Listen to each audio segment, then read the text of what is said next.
So let's bring in senior judicial analyst Judge Andrew Napolitano to weigh in on both of these rulings. Impactful when it comes to immigration. Judge, welcome in on a Monday. Good to see you. Pleasure to be with you, Bianca. All right, I want to jump right into this. So there was an 8-page unsigned opinion where it just basically saying you can't use this Alien Enemies Act.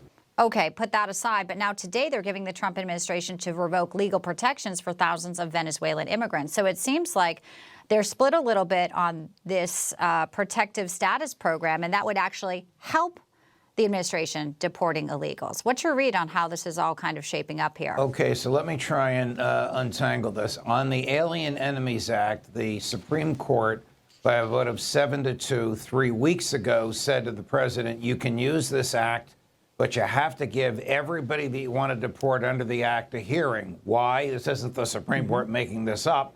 The act says everybody's entitled to a hearing. Because the administration has not been given those people hearings, the Supreme Court has said, okay, you can't use the act by 7-2. That's the one from which Justices Alito and Thomas dissented. About 5 minutes ago, the Supreme Court said, the decision to grant temporary protective status is up to the discretion of the President of the United States. President Biden decided to grant temporary protective status to 350,000 Venezuelans. President Trump has the authority to ungrant that protected status. He can go ahead and ungrant it. So that's what the Supreme Court ruled 5 minutes ago. You win some, you lose some. You lose some, you win some. Right, and I want to drill down a little bit on this. Temporary protected status, which you just clearly stated, Biden administration gave to more than 300,000 Venezuelans right before, sort of at the end of their administration. That would allow people to have legal status, get work authorizations for up to 18 months, Judge. Correct. So now we have about 300,000 who may lose their temporary status, protected status.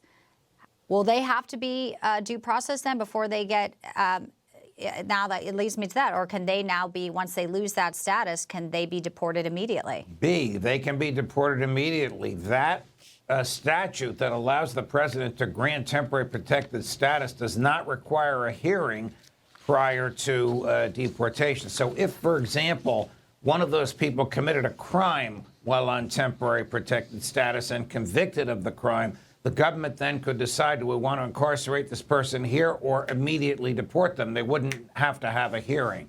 So this is a substantial victory for President Trump. Of course, ICE now has to find these 350,000 people, many of whom have integrated into American society, many of whom have married Americans and started families.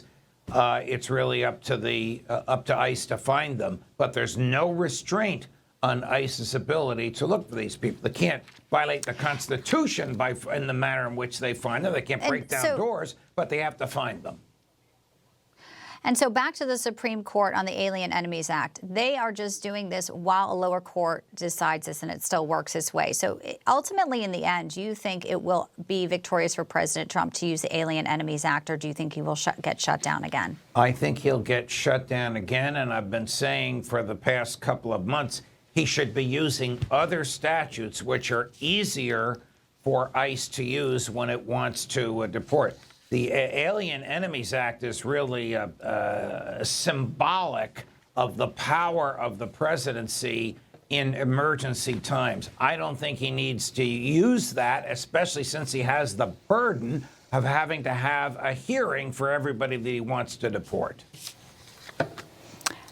Well, obviously, the designation of Tren de Aragua as terrorist groups was another important thing that President Trump did in his first days in the Oval Office as well. So immigration, a big issue for many Americans. Win some, you lose some. Today, I guess, split the baby here. Judge Andrew Napolitano, good to have you with us. Thanks for analyzing this breaking story out of the Supreme Court today. Pleasure, Bianca. Thank you.